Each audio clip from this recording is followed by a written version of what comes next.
होती है जो छुट्टियां मनाने के लिए एक आइलैंड पर जा रहे थे। उस आइलैंड पर एक खास किस्म का फेस्टिवल होने वाला था जिसे करमतान कहा जाता है। सुजेन गिरी जो मॉम है बच्चों को बताती हैं कि सदियों पहले उस आइलैंड पर एक वबा फैल गई थी जिसकी वजह से सभी लोगों को क्वारंटाइन होना पड़ा था, अपने घरों में बंद होना पड़ा था। बाहर निकलकर इन लोगों ने कई महीनों तक कोई काम नहीं किया और इस तरह वहाँ कैद पड़ गया। कैद की वजह से लोग कुछ भूख से मरने लगे तो कुछ ने दूसरे इंसानों का शिकार करना शुरू कर दिया। आखिर ये लोग अपना क्वारंटाइन खत्म करके घरों से बाहर तो निकल आए, लेकिन तब तक उस आइलैंड का बहुत बड़ा नुकसान हो चुका था और उसी सब की याद में हर 10 साल बाद यहाँ पर एक फेस्टिवल मनाया जाता है जिसमें सभी लोग 8 घंटे तक थिएटर परफॉर्म करते हैं और उस टाइम जो कुछ हुआ था वो इस ड्रामा में दिखाते हैं ताकि आज के बच्चे अपने एंसेस्टर्स की यानी अपने दादा परदादा की उन कुर्बानियों को ना भूल सके। अब रास्ते में ये लोग एक कैफे के पास रुकते हैं जहाँ का ओनर बहुत ही ज्यादा रूड था। सुजैन उससे नॉर्मल सवाल जवाब करने की कोशिश करती है और उससे उसके बच्चों के बारे में भी पूछती है तो वो आदमी बड़ा रूड होकर बताता है कि वो मर गए और ज्यादा इनके सवालों का कोई जवाब नहीं देता। इनके बच्चे भी अब इसी कैफे को विजिट करने के लिए जाते हैं और इन्हें कैफे के बैक साइड पर एक समुद्री परिंदा अजीब तरीके से कटा हुआ मिलता है जिसकी ये लोग पिक्चर ले लेते हैं। खैर खाना खाने के बाद सुजैन जब उस आइलैंड पर समुद्र के रास्ते से जाने वाली बोट का पूछती हैं तो उस आइलैंड का नाम सुनते ही खौफ से वो होटल ओनर अपनी प्लेट ही तोड़ देता है और इन लोगों से खौफ में आकर कहता है बाहर जाना ठीक नहीं और इस महीने में तो बिल्कुल भी नहीं, क्योंकि इस महीने उनका करमतान फेस्टिवल आने वाला है जिसके दौरान वो किसी बाहर से आने वाले लोगों का आना पसंद नहीं करते। यहाँ तक कि आम हालात के लिए भी वहाँ कोई होटल नहीं है जहाँ पर कोई विजिटर आकर रुके। तो रिचर्ड होटल ओनर को वो घर दिखाता है जिसे उन्होंने छुट्टियां गुजारने के लिए बुक किया था। आखिर वो होटल ओनर इनके साथ सच ही बोल देता है और बताता है कि उस आइलैंड के लोग साइको हैं और बाहर से आने वाले लोगों को वो काट कर खा भी लेते हैं। लेकिन इस सब के बाद भी इन्हें डर नहीं लगता क्योंकि इन्हें लग रहा था कि ये शेफ बकवास कर रहा है। सुजैन को हर हाल में करमतान देखना था। वो इतना लंबा सफर तय कर भी आए थे, इसीलिए वापस जाने का तो सवाल पैदा होता ही नहीं था। थोड़ी ही देर में इन्हें यहाँ साहिल पर एक बोट की आवाज भी आ जाती है जिस पर जल्दी से ये लोग जब सामान लेकर चढ़ने ही वाले होते हैं तो रिचर्ड को याद आता है कि वो तो अपना पर्स होटल में ही भूल आया, जिसे वो लेकर जल्दी से वापस आता है। और तब बोट में लड़की पूछती है कि आप लोगों को जाना कहाँ है। ये लोग उसी आइलैंड का नाम लेते हैं तो लड़की भी डर जाती है और यहाँ पर बैठे सभी लोग भी इनको अजीबोगरीब नजरों से देखने लग जाते हैं। यहाँ तक कि लोग तो इनसे इस तरह बदतमीजी करते हैं जैसे इन लोगों ने उनका कुछ बुरा किया हो और ये लोग उनसे नफरत करते हों। कुछ ही देर में ये लोग उस आइलैंड पर रुक भी जाते हैं और ये देखकर वो हैरान होते हैं कि यहाँ पर इस पूरे आइलैंड के लोग जमा हुए थे उनके आने पर खुशी से उनका वेलकम करने के लिए नहीं, बल्कि वो लोग बहुत गुस्सा थे इन लोगों के यहाँ आने की वजह से। अब यहाँ की लीडर कलारा उनके सामने आती है और पूछती है कि आप लोग कौन है और यहाँ आने का आप लोगों का मकसद क्या है। सुजैन बड़े ही आराम से कहती हैं कि हम यहाँ पर छुट्टियां मनाने के लिए आए हैं और हमें यहाँ का करमतान फेस्टिवल भी देखना है। तभी एक यंगस्टर लड़का आगे आता है और उनको बताता है कि हम अपना करमतान फेस्टिवल किसी को भी नहीं दिखाते और यहाँ का कोई भी इंसान इनके यहाँ आने से खुश नहीं है, तो बेहतर यही है कि आप सब वापस चले जाएं। लेकिन सुजैन इस आइलैंड से जाने से इनकार कर देती है और कहती है कि मेरा यहाँ से जाती ताल्लुक है, क्योंकि सालों पहले आइलैंड के लोगों ने जिन इंग्लैंड के ऑफिसर्स को मारा था उनमें से एक सुजैन के ग्रैंडफादर भी थे। ये सुनकर तो जैसे ही कलारा गुस्से से पागल हो जाती है और आकर सुजैन को गिरबान से पकड़ लेती है और उसे कहती है अपनी जान अच्छी है तो फौरन यहाँ से चली जाओ। इससे पहले कि वो सुजैन को कोई नुकसान पहुंचाती यहाँ पर वो आदमी आ जाता है जिन्होंने अपना घर सुजैन की फैमिली को रहने के लिए दिया था। अब सारे कम्युनिटी वाले इसी आदमी पर गुस्सा करने लग जाते हैं जिसने अपना घर इन्हें रेंट पर रहने के लिए दिया था। वो आदमी इनसे कहता है कि आइलैंड वालों को इसमें कोई प्रॉब्लम नहीं होनी चाहिए क्योंकि वो घर उसकी माँ का था और अब उसके नाम है। यहाँ पर थोड़ी सी बहस होती है और फिर कलारा उस आदमी को वार्निंग देती है कि तुम्हारे ये मेहमान सिर्फ चंद दिन ही यहाँ रहेंगे। फाइनली ये आदमी इनके साथ इनके घर में चले जाता है जहाँ बैठकर रिचर्ड सुकून का सांस लेता है। तभी वो आदमी एक डरावनी कहानी बताता है कि ये घर उसकी मॉम का था और आइलैंड के लोगों ने उन्हें यहीं पर कत्ल कर दिया था जहाँ पर इस टाइम रिचर्ड बैठा है। खैर वो आदमी अब यहाँ से चला जाता है। ये लोग अपना सामान अनपैक करते हैं और सुजन जैसी नहाने के लिए वॉशरूम में चली जाती है जहाँ नहाते हुए उसे शीशे की दूसरी तरफ से बहुत ही अजीबोगरीब आवाजें आ रही थी। लेकिन जब उसने जाकर चेक भी किया तो वहाँ कुछ भी नहीं था।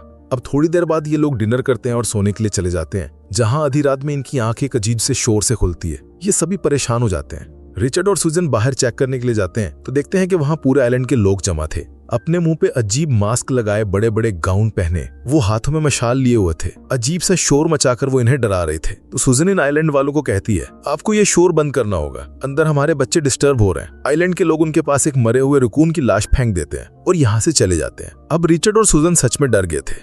वो सोच में पड़ गए थे कि क्या उन्होंने यहाँ आकर कोई गलती तो नहीं कर दी थी। खैर अगला दिन दिखाया जाता है और अब पता चलता है कि करमतान यानी उस फेस्टिवल में सिर्फ एक ही दिन रह गया जिसे देखने के लिए सुजन यहाँ आई थी। लेकिन इनका एक दिन भी इस घर में रहना मुश्किल हो गया था क्योंकि जैसी को अपने कमरे में ऐसा लगता था कि जैसे हर वक्त कोई उसे देख रहा हो और इन लोगों का शक ठीक भी था। दिखाया जाता है कि सच में कोई छुपे हुए सीसीटीवी से इन लोगों के ऊपर नजर रखे हुए था इन सारी चीजों से तांग आकर रिचर्ड अब उस आदमी के पास आता है जिससे उसने ये घर लिया था। वो उसे वो मरा हुआ रकून देता है जो रात तमाशा करने के बाद आइलैंड वाले उनके घर के बाहर फेंक गए थे। वो सारे तमाशे के बारे में भी बताता है और ये भी बताता है कि घर पे उन्हें ऐसा फील हो रहा है जैसे कोई इनके ऊपर नजर रखे हुए हो। सभी लोग उनसे नफरत से ट्रीट कर रहे हैं और अगर ऐसे चलता रहा तो वो उसके घर के बारे में नेगेटिव रिव्यू दे देगा, जिसके बाद कोई भी यहाँ पर अपनी छुट्टियां मनाने नहीं आएगा। अब ओनर उसे कहता है आप ऐसा नहीं करेंगे, मैं कम्युनिटी वालों से बात करूंगा। खैर थोड़ी ही देर बाद ये लोग इस आइलैंड की खूबसूरती को एक्सप्लोर करने लग जाते हैं और पिक्चर्स लेने लग जाते हैं, जबकि सीन कट होकर हमें उसी कैफे को दिखाया जाता है जहां पर पिछले दिन ये लोग स्टे करने के बाद आए थे। उस कैफे के ओनर और उसकी वाइफ का किसी ने मर्डर कर दिया था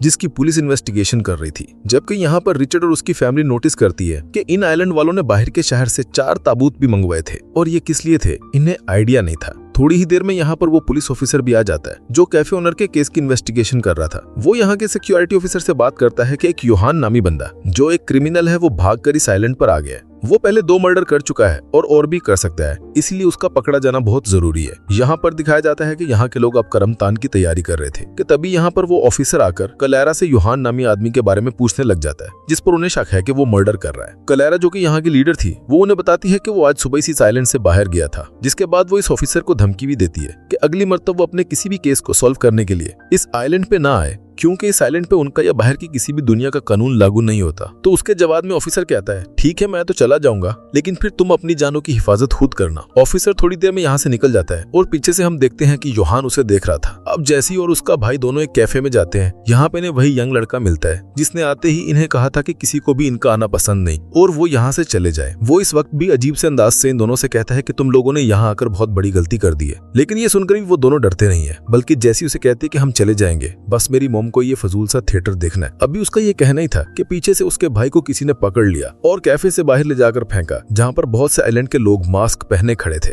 उसे मारने के लिए। इन अजीबोगरीब लोगों के पीछे वही कॉफिन यानी ताबूत पड़े थे जिनको इन्होंने इस आइलैंड पर आते देखा था। ये देखकर ये दोनों बहन भाई डर जाते हैं। अब सीन कट होकर दूसरी तरफ हमें कलैरा को दिखाया जाता है जो कि अपने लोगों के साथ एक मीटिंग कर रही थी।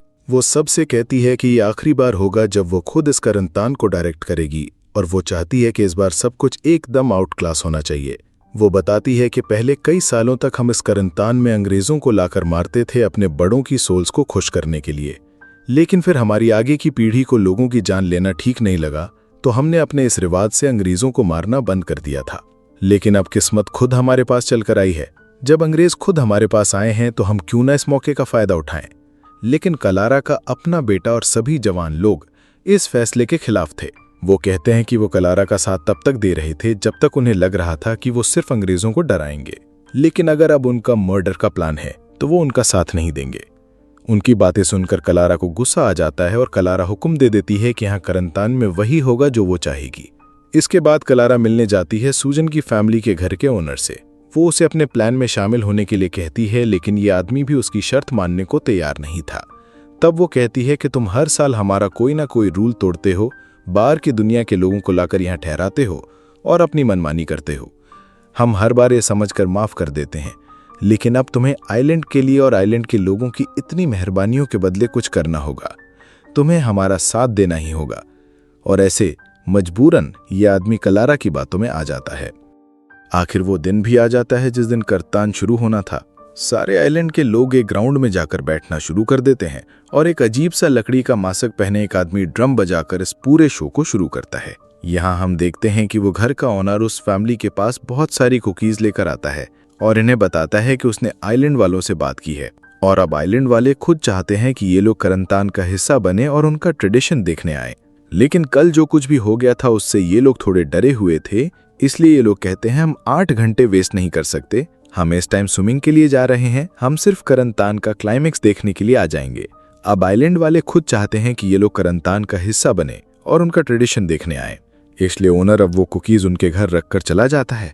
यहाँ अब शो भी शुरू हो जाता है जिसमें दिखाया जा रहा था कि कैसे आइलैंड के लोगों को वबा की खबर मिली थी, जिसकी वजह से उन्होंने अपने आप को घरों में बंद कर लिया था, क्वारंटीन कर लिया था इंग्लैंड की फौज के भरोसे, जिन्हें वबा खत्म होने का बताना था। पर उस फौज ने इनको धोखा दे दिया। महीनों तक ये लोग घरों में बंद रहे, जिनकी वजह से बाहर इनकी फसलें तबाह हो गईं। यहाँ पर कहद आ गया। घरों में बंद लोग भूख से मरने लगे और कुछ लोग जिंदा रहने के लिए दूसरे ही इंसानों को मार के खाने लगे। जब आइलैंड की हालत इतनी बिगड़ गई तो इन्होंने क्वारंटीन तोड़ दिया और सब लोग घरों से बाहर निकल आए। उन्हें रियलाइज हुआ कि वबा तो कब की खत्म हो चुकी थी और अंग्रेजों ने इन्हें बताया ही नहीं, इसलिए इन्होंने बाहर निकलते ही अंग्रेज फौज पर धावा बोल दिया। सीन कट होकर दूसरी तरफ हमें सूजन की फैमिली को दिखाया गया, जो जब वापस घर लौटे तो उन्होंने डाइनिंग पर रखी उनर की कुकीज देखी, जिन्हें वो खुशी से खाने लगे और थोड़ी ही देर में तो बेहोश हो गए, क्योंकि उनमें बेहोशी की दवा थी। पता चलता है कि ये सब कुछ ओनर देख रहा था। घर में लगे सीसीटीवी कैमरास ओनर ने ही लगाए हुए थे। इनको बेहोश देखकर वो जल्दी से इनके घर आ जाता है, सूजन को सबसे पहले ले जाकर उसके बेड पे लेटाता है और उसके साथ खुद लेट जाता है। इससे पहले कि वो कुछ और कहता है, यहाँ पर सब के सब आकर खड़े हो जाते हैं और पता चलता है कि इन्होंने कुकीज खाने का सिर्फ ड्रामा किया था। ये लोग अभी भी होश में थे और एकदम से अपने हाथ में मौजूद चाकुओं से वो एक साथ इस आदमी के ऊपर वार कर देते हैं और बार बार स्टैब करके इसकी जान ले लेते हैं। और यहीं पर सीन फ्लैशबैक में जाता है और हमें पता चलता है कि जिस कैफे में ये लोग मूवी के स्टार्ट में बैठे थे, उसके ओनर और उसकी वाइफ को भी और किसी ने नहीं बल्कि रिचर्ड ने ही मारा था। और वो जो परिंदा जेसी और उसके भाई ने मरा हुआ देखा था, उसे भी इन दोनों ने खुद मारा था। यानी दरअसल ये लोग एक साइकोपैथ फैमिली थी, पागल खानदान, जिन्हें लोगों को मरने में मजा आता था। अपनी इसी आदत की वजह से वो सीरियल किलर भी बन गए थे और लोगों को मारने की अपनी इस ख्वाहिश को मिटाने के लिए वो ऐसे ही छोटे छोटे आइलैंड्स पर आते थे जिनका बाहर की दुनिया को ज्यादा पता ही ना हो। इसके बाद ये सब लोग कुछ हथियार लेते हैं और बाहर निकल जाते हैं। जो भी इनके सामने आता है उसे ये बेदर्दी से मारना शुरू कर देते हैं। जैसे जैसी किसी के सर में अपना चाकू स्टैब करती है तो उसका भाई कुल्हाड़ी से किसी दूसरी औरत को मारता है। ऐसे ही बेदर्दी से कत्ल करते हुए ये लोग उस जगह पर पहुंच जाते हैं जहां वो थिएटर चल रहा था। यहाँ भी ये लोग अपने रास्ते में आने वाले हर इंसान को मारने लगते हैं, जिससे वहां भगदड़ मच जाती है। क्लारा को भी पता चलता है कि उनके आइलैंड पर हमला हो गया है, लेकिन ये हमला किसने किया था ये वो नहीं जानती थी। उसे बस ये पता था कि ये उसका आखिरी कर्मतान है, ये आखिरी फेस्टिवल है जिसे वो हर हाल में पूरा करने में लगी हुई थी। यहाँ पूरे आइलैंड में खौफ फैला हुआ था और सबको लग रहा था कि लोगों को मारने वाला और कोई नहीं बल्कि यूहान ही है, जिसके पीछे वो ऑफिसर भी यहाँ आए थे। ये लोग अब जल्दी से पोर्ट की तरफ जाते हैं और वहां जाकर घबराए होने का ड्रामा करते हैं। जब एक सिक्योरिटी एजेंट इनको शांत करने की कोशिश करती है तो दोनों बहन भाई चाकू से उसे मार डालते हैं और उसे मारने के बाद उसके साथ अपनी सेल्फी भी ले लेती हैं। ये सब कुछ एक आदमी देख लेता है, उसे मुसीबत का अंदाजा हो जाता है, इसीलिए वो एक फ्लेयर गन उठाकर हवा में फायर कर देता है, जिससे चारों तरफ लाल रंग की रोशनी फैल जाती है। ये असल में इमरजेंसी में पुलिस को बुलाने का साइन था। रिचर्ड और सूजन भी ये समझ चुके थे, लेकिन वो फिर भी बड़े आराम से यहाँ एक दूसरे के साथ हंसी खुशी अपना टाइम बिताने लगे, भागने की बजाय। यहाँ दिखाया जाता है कि बची कुछ आइलैंड के लोग अब एक छोटे से घर के अंदर छुपने की कोशिश करते हैं, जिन्हें रिचर्ड देख लेता है। वो दरवाजों में बने गैप से एक चाकू मारता है, जो पहले तो किसी को नहीं लगता, लेकिन एक दो बार इसी तरह वार करने पर क्लारा उससे जख्मी हो जाती है। यहाँ अंदर से भी लोग इन किलर्स पर हमला करते हैं, ये जाने बिना कि किलर्स हैं कौन। उनका चाकू रिचर्ड को लग जाता है, वो बुरी तरह जख्मी होता है, लेकिन फिर भी ऐसे एक्ट करता है जैसे उसे कुछ हुआ ही ना हो। आखिर में ये लोग यहाँ का दरवाजा तोड़ने में कामयाब हो जाते हैं। क्लारा, उसका बेटा और एक और जवान लड़का यहाँ से भागने में कामयाब हो गए, लेकिन बाकी सब इन लोगों के सामने फंस गए, जिन्हें एक एक करके बेदर्दी से इन्होंने कत्ल कर दिया। हर इंसान को पेट, सर और दिल में स्टैब करके इन्होंने मारा था। यहाँ पर वो ऑफिसर जो पिछले दिन ही इस आइलैंड पर आया था, उसे खबर मिलती है कि यूहान ने आइलैंड पर कत्लेआम मचा दिया है, यानी वो बहुत सारे लोगों का मर्डर कर रहा है। सीन कट होकर दोबारा आइलैंड को दिखाया जाता है, जहाँ पर सारी ही इंसानी लाशों को इकट्ठा करके रिचर्ड और उसकी फैमिली ने जला दिया था और अब वो आराम से बैठे हुए थे। जहाँ सूजन रिचर्ड से कहती है कि जलते हुए इंसानों की लाशों की बदबू उसे अपने हनीमून की याद दिलाती है, यानी ये लोग कई सालों से ऐसा करते आ रहे थे। यहाँ बातों बातों में रिचर्ड और उसकी बेटी के बीच बहस शुरू हो जाती है, जिसके गुस्से में रिचर्ड उसकी गर्दन के आर पार अपना चाकू स्टैब कर देता है और अपने ही बेटे को मार देता है। अपने बेटे और अपने भाई को मरता देखकर सूजन और जैसी ने कुछ भी नहीं कहा, वो ऐसे ही बैठे रहीं जैसे कुछ हुआ ही ना हो। बड़े ही आराम से सूजन पूछती है, तुमने उसे क्यों मार दिया? तो वो कहता है, ये हमारे रास्ते का पत्थर बन रहा था, मेरी बात नहीं मान रहा था, इसलिए उसे मारना जरूरी था। तो जैसी कहती है, अब रेड मेरे लिए एक और भाई ढूंढना पड़ेगा। मतलब ये भी उसका सगा भाई नहीं था, बल्कि इसकी फैमिली को मारकर इन लोगों ने उसे अडॉप्ट किया हुआ था, इसीलिए तो रिचर्ड इतने आराम से उसे मार पाया। इसके बाद ये तीनों अपने उसी घर में आ जाते हैं जिसमें वो रहने के लिए आए थे। इस घर के पीछे ही ओनर का घर भी था, जिसके अंदर ये जब जाते हैं तो वहां पर बहुत से सीसीटीवी देखते हैं और ये जानकर इन्हें बहुत बुरा लगता है कि घर का ओनर इनके ऊपर नजर रखे हुए था। यहाँ पर रिचर्ड को एक अंदर का रास्ता भी मिलता है जो इनके घर की तरफ जा रहा था। रिचर्ड यहाँ से जाने का फैसला करता है, जबकि दूसरी तरफ हमें पता चलता है कि क्लारा के ऊपर अभी भी करंटान को खत्म करने का भूत सवार था और करंटान को खत्म करने के लिए वो अंग्रेजों को मारना चाहती थी। इसलिए वो अपने साथी के साथ गन लिए इस घर में आ जाती है, जहाँ सबसे पहले उसका सामना हो जाता है जैसी से। जैसी उसके सामने मासूम होने का ड्रामा करने लग जाती है और बताती है कि इस घर का ओनर एकदम से पागल हो गया था, उसने मेरे डैड और भाई के ऊपर हमला किया, यहाँ तक कि मेरे भाई को मार भी दिया। वो अभी भी हमारे पीछे पड़ा हुआ है, इसलिए मैं उससे अपनी जान बचा रही हूँ। ये सुनकर वो आदमी जिसके हाथ में गन थी वो उसी ओनर को घर में ढूंढने के लिए चला जाता है, लेकिन उस आदमी के जाने के बाद भी क्लारा को लग रहा था कि जैसी झूठ बोल रही है, लेकिन जैसी उसे अपनी मासूम बातों में फंसा ही लेती है कि ये लोग मासूम हैं। थोड़ी ही देर में सूजन भी पास का दरवाजा खोलते हुए जैसी के पास आ जाती है और ये दोनों मिलकर रोने का ड्रामा करने लगते हैं जैसे इनके ऊपर बहुत बड़ा जुल्म हुआ हो। यहाँ वो आदमी अब उस कमरे में भी पहुंच गया था जिस कमरे में इन्होंने ओनर को मारा था। वो ओनर की टुकड़े टुकड़े हुई लाश देखता है तो समझ जाता है कि ये फैमिली ही उन्हें बेवकूफ बना रही थी। वो चेक करने के लिए दूसरे रूम में आया जहाँ रिचर्ड मरा हुआ पड़ा था, लेकिन वो तो सिर्फ ड्रामा कर रहा था। उसके यहाँ आते ही वो एकदम से खड़ा हो जाता है और उसकी गर्दन पर वार कर देता है। मरता मरता भी आदमी अपनी शॉटगन चला देता है, जिससे रिचर्ड का पूरा हाथ ही कटकर नीचे गिर जाता है। आखिर में अब ये लोग अपना ड्रामा खत्म कर देते हैं। रिचर्ड अपने कटे हुए हाथ को लेकर नीचे आता है और बताता है कि हाँ, यहाँ पर सभी लोगों को मारने के पीछे हम लोग ही हैं। ये सुनकर क्लारा को गुस्सा आ जाता है और वो जब इनको चाकू से मारने ही वाली थी तो पीछे से किसी ने क्लारा को ही सर पे शूट करके मार दिया। ये पुलिस ऑफिसर्स थे जिन्हें लगा कि क्लारा मासूम टूरिस्ट को मारना जा रही है और ऐसे इतना कुछ बिगाड़ने के बाद भी ये लोग बच गए और बेकसूर बन गए। इन लोगों को रेस्क्यू करके यहाँ से ले जाते हैं, जबकि योहान जिसने कुछ किया भी नहीं था उसे पुलिस इस सबका कसूरवार मानते हुए वहीं पर शूट कर देती है और रिचर्ड और उसकी फैमिली एक शैतानी हंसी के साथ यहाँ से चले जाते हैं और इनको दिखाते हुए ही ये मूवी यहाँ खत्म हो जाती है।